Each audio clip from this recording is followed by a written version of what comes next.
ప్రియరక్షకుడైన యేసుక్రీస్తు వారి శ్రేష్టమైన నామంలో ఎండగండి గ్రామ ప్రజలైన మీ అందరికీ శుభాలు, దేవుని యొక్క నామంలో సమాధానాలు ప్రకటిస్తూ ఉన్నామండి.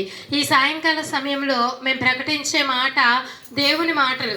ఏంటి దేవుని మాటలు మనం ఎందుకు వినాలి అంటే, ఒక గొప్ప వ్యక్తి ఎవరైనా మనతో మాట్లాడినప్పుడు చాలా శ్రద్ధగా వింటాం. అదే దేశ ప్రధాని ఏదైనా ప్రసంగం ఇస్తున్నారని అంటే ఎంతో శ్రద్ధగా వింటాం. మరి దేవుడు అంటే ఎవరు అని అంటే, దేవుడు భూమిని, ఆకాశాన్ని, ఈ భూమి మీద ఉన్న సమస్తాన్ని కూడా కేవలము తన నోటి మాట చొప్పున, తనేమి చేతులతో పని చేయలేదు, తన నోటి మాట చొప్పున దీనంతటిని కూడా సృష్టించినటువంటి వాడు. ఇంత గొప్ప దేవుని మాట ఈ సమయంలో మీకు ఏం చెప్తుందని అంటే, మేము ప్రకటించే ఈ మాట శుభవార్త, అంటే గుడ్ న్యూస్, అంటే సువార్త అన్నమాట, మంచి మాట. ఏంటి ఆ మంచి మాట? ఎందుకు ఇది సంతోషించవలసిన మాట? ఏదైనా గుడ్ న్యూస్ మనం వింటే ఎంతో సంతోషం మనకు కలుగుతుంది కదండి. అయితే ఎందుకు ఈ మాటలను బట్టి మనం సంతోషించాలని అంటే, ఇది దేవుని మాట. ఏం చెప్తుంది దేవుని మాట అని అంటే, దేవుడు లోకమును ఎంతో ప్రేమించను అని రాయబడిందండి. దేవుడు లోకాన్ని ప్రేమించడం అంటే, లోకం అంటే మట్టి కాదు మనుషులు అను మహాకవి శ్రీశ్రీ గారు చెప్పారు కదండి. లోకం అంటే మనందరినీ దేవుడు ప్రేమిస్తున్నాడు. ఎందుకు దేవుడు మనల్ని ప్రేమించాలి అని అంటే, దేవుడు ఆదియందు భూమి ఆకాశాలు సృజించిన తర్వాత మనుషులు నివసించడానికి ఏదేది అవసరమో అవన్నీ భూమి మీద కలగజేసిన తర్వాత నేలమంటిని తీసి నరునిగా నిర్మించి వాని నాసికారంధ్రంలో జీవాత్మ ఊది దేవుడు నరునిగా తన చేతులతో సృష్టించుకున్నాడు. దీని అంతటికి ఒక మాట రాయబడుతుంది ఏమనంటే, దేవుడు తన పోలిక చొప్పున తన స్వరూపమందు నరుని చేశాడు. అవునండి, మన ఇంట్లో మన చిన్నపిల్లలు మనకులాగా ఉంటే మనం చాలా మురిసిపోతూ ఉంటాం కదా. అదే పెద్దోళ్ళు పోలికలు, మన నానమ్మలు, మన తాతయ్యలు అలాంటి వాళ్ళ పోలికలు ఉంటే వాళ్ళు అసలు వదిలిపెట్టరాము. నా మనవడు నాకులాగే ఉన్నాడు. ఎందుకు వాళ్ళని ఎక్కువగా ప్రేమిస్తూ ఉంటాం. అలాగే దేవుడు తన పోలికలు మనల్ని చేసుకున్నాడు కాబట్టి మనల్ని ఎంతో ప్రేమిస్తున్నాడండి. దేవుని ప్రేమ ఎంత గొప్పదంటే, దేవుడు మనల్ని ప్రేమిస్తున్నాడు. మనం దేవునితో సహవాసం చేస్తున్న ఆ సమయంలో అపవాది అనేవాడు ఒకడు ఉన్నాడండి. వాడు దేవునికి వ్యతిరేకి. అప్పుడు వాడు ఏం చేశాడనంటే, దేవుడు అపవాది కోసం నరకాన్ని సిద్ధం చేశాడు. ఎందుకనంటే వాడు దుర్మార్గుడు, వాడు గర్విష్టి. కాబట్టి వాడికి నరకాన్ని దేవుడు ఏర్పాటు చేస్తే, ఈ యొక్క అపవాది ఏం చేశాడు, నేను మాత్రమే నరకంలోనికి వెళ్ళటానికి వీల్లేదు. దేవుడు ఎంతో ప్రేమిస్తున్నాడు కదా మనిషిని, ఈ మనిషిని కూడా నాతో పాటు నరకంలోనికి నేను తీసుకెళ్లాలని చెప్పి మనిషి పాపం చేయడానికి ప్రేరేపించాడు. ఆ పాపం చేయడానికి ప్రేరేపించినప్పుడు మనిషి పాపంలో పడి దేవునికి దూరంగా పాపాత్ముడు అయిపోయాడండి. అందుకే కదండి మన ఇంట్లో చిన్నపిల్లలు ఉంటారు. మనమేమి అబద్ధం ఆడమని వాళ్ళతో చెప్పం, కానీ వాళ్ళలో అబద్ధాలు వస్తూ ఉంటాయి. మనమేమి దొంగతనాలు చేయమని చెప్పం, కానీ చిన్న చిన్న వస్తువులు అక్కడెక్కడ తీసి దాస్తూ ఉంటారు. ఎందుకు ఇలాంటి స్వభావం వారిలో ఉందంటే, అదే జన్మ పాపం అండి. ఆ ఆది పురుషుని నుండి మనలోకి ఆ పాపం అలాగా వస్తూనే ఉంది. అయితే దేవుడు పరిశుద్ధుడు కదా, దేవుడు పరిశుద్ధుడు. అయితే మనం పాపులం అయిపోయాం. ఆయనకి మనకి సంబంధం ఎలా కుదురుతుందండి? కాబట్టి దేవుడు న్యాయవంతుడు కూడా. ఆయన పరిశుద్ధుడు, న్యాయవంతుడు, సత్యవంతుడు, ప్రేమస్వరూపుడు అన్నమాట అండి.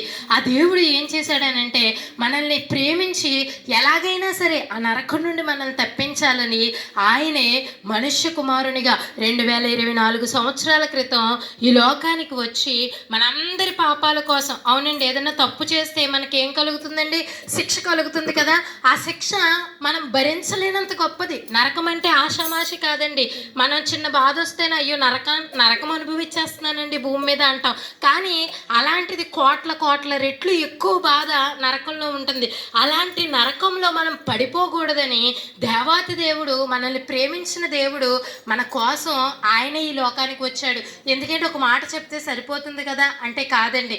రక్తం చిందించకుండా పాప క్షమాపణ కలగదని సామాన్యంగా చెప్పవచ్చండి, బైబిల్ చెప్తుంది. అలాగే ప్రతి మతాన్ని అనుసరిస్తున్న వారి మత గ్రంథాల్లో కూడా ఇదే మాట రాయబడుతుంది, రక్తం చిందించకుండా పాప క్షమాపణ కలగదు.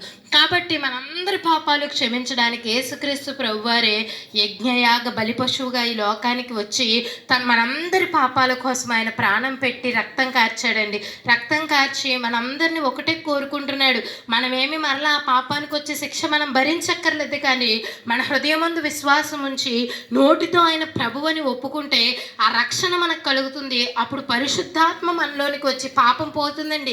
పరిశుద్ధాత్మ మనలోకి వచ్చి పరలోకానికి వెళ్ళే వరకు ఈ లోకంలో మనల్ని నడిపిస్తాడు. అంతేకాదు ఈ లోకంలో మనకు వచ్చిన కష్టము, బాధ, దుఃఖము ఎలాంటి పరిస్థితులైనా కూడా వాటన్నింటినీ కలగజేసిన దేవుడు గొప్ప దేవుడు కాబట్టి ఆయన పాదాల దగ్గరికి చేరి, అయ్యా నాకు ఈ సమస్య ఉంది, అయ్యా నాకు ఈ బాధ ఉందని ఆయన పాదాల దగ్గర చెప్పుకున్నప్పుడు ఆయన మన కన్నీటిని తుడుస్తాడు, మన ముఖంలో చిరునవ్వుని కలగజేస్తాడు.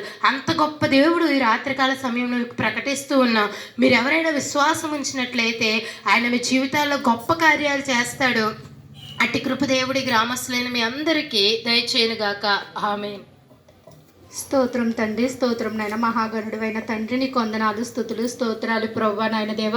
ఇదిగో తండ్రి సాయంత్రం దినమందు ప్రభా ఈ ఎండగండి ప్రాంతాన్ని, గ్రామాన్ని ప్రేమించి ప్రభా నాయన ఇక్కడికి మమ్మల్ని నడిపించిన విధానాన్ని బట్టి నీకు వందనాలు, స్తుతులు, స్తోత్రాలు ప్రభా.